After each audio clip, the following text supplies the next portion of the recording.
This is one pretty damn cool emulation device. I know I'm a little bit late to the party, but let me tell you about it.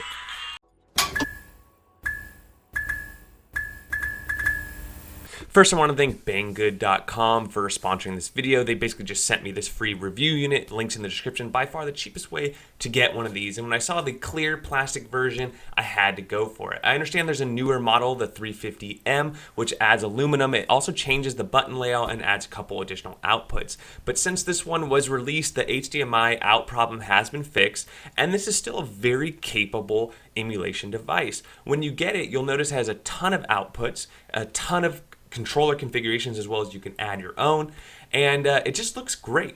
So in this video, we're going to go ahead and do some testing, fix that HDMI, and share with you my thoughts. Now, as you can see here, this is the configuration. You do have dual USB Type-Cs at the top. You have that mini HDMI. You do have an AV and headphone jack. You also have a micro SD card slot, which holds up to 128 gigabytes of storage. Now, do know this thing is packing a dual-core 1 gigahertz processor and 512 megabytes of RAM. So as far as emulation, you're going to get up to about MAME, Final Burn Alpha, PlayStation 1, Game Boy Advanced. You're going to play everything below that, which is, NES, SNES, Sega Genesis, all your portables as far as Game Boy and Game Gear, your Wonder Swans. It will run PC Engine. You can throw a Nintendo 64 emulator on here, but it's just not going to run well. I was also very much drawn to this device because this clear, transparent look is just awesome in my mind. It looks amazing. It is definitely a crowd pleaser.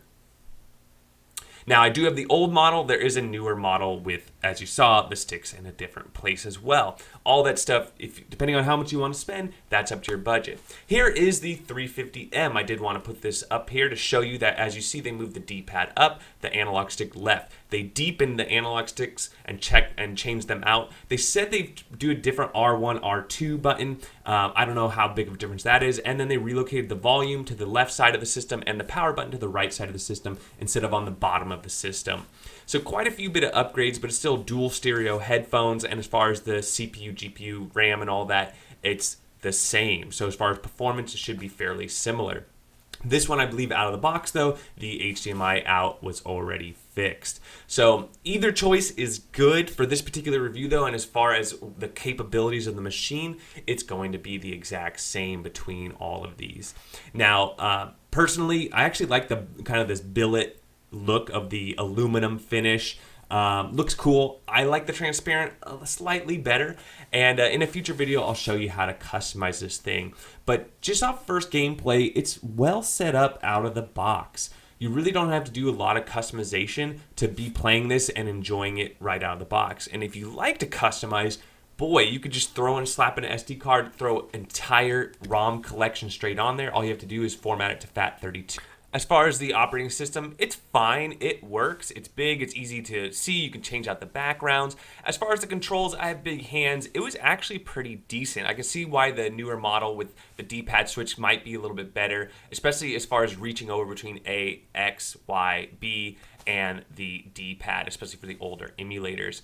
But overall, I'm very impressed by it, especially at the price point. It's really hard to build a portable device that's this compact, and I have to say the resolution in the screen looks really good. That's just something that really surprised me about this thing, which is how good it looked.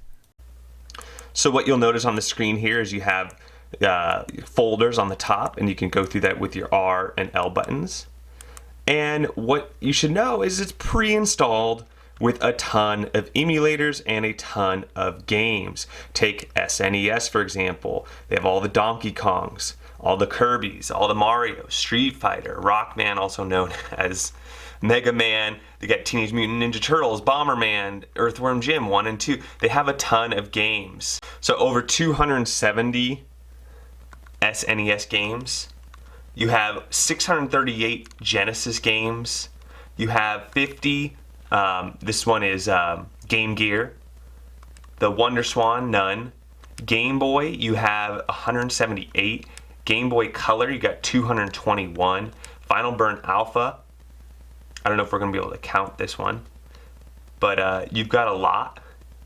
Look at all this Final Burn Alpha games. Ton. Neo Geo, all your Metal Slugs, all that good stuff. It runs really well. Nintendo, you got 713 games. PlayStation, you have 2 Mega Man games. Game Boy Advanced, you have 744 games. So let's try Mario Kart for Game Boy Advanced.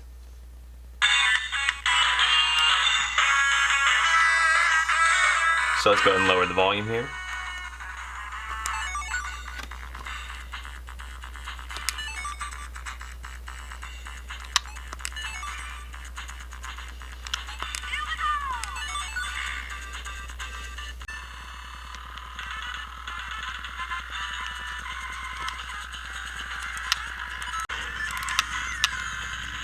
That was for Toad, not you, Mario. Get out of my way.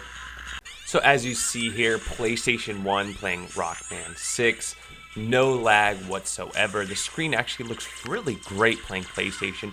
It's going to play the majority of your PlayStation catalog. You see, notice it also played Game Boy Advance. Don't think this thing is going to play Nintendo 64 though. It's going to lag a ton.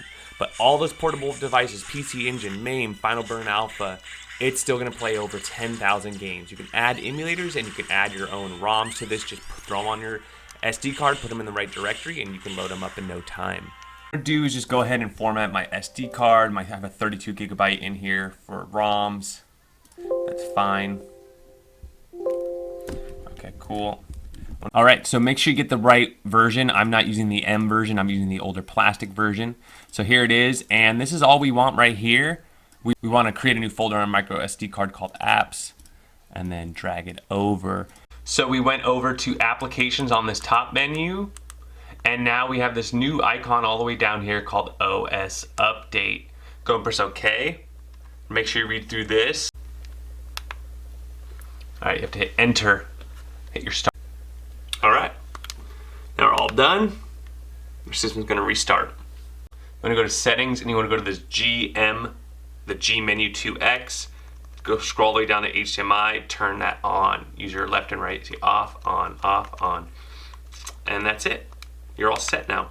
So here's demonstrating the HDMI out. As you see, I have it on my external monitor, but I'm using the controller as my controller. You can absolutely add a third-party controller, and remember, HDMI is hot swappable. So I literally can disconnect it and continue my gameplay. Here's my capture card. Something I did do with a lot of the emulators is you want to turn off full screen. If you have full screen on, it stretches the game. Honestly, it looks kind of cool depending on your display, but I prefer the 4:3. Here's Sonic the Hedgehog, and this is running just great as well. So by doing that fix, it only makes this device even better.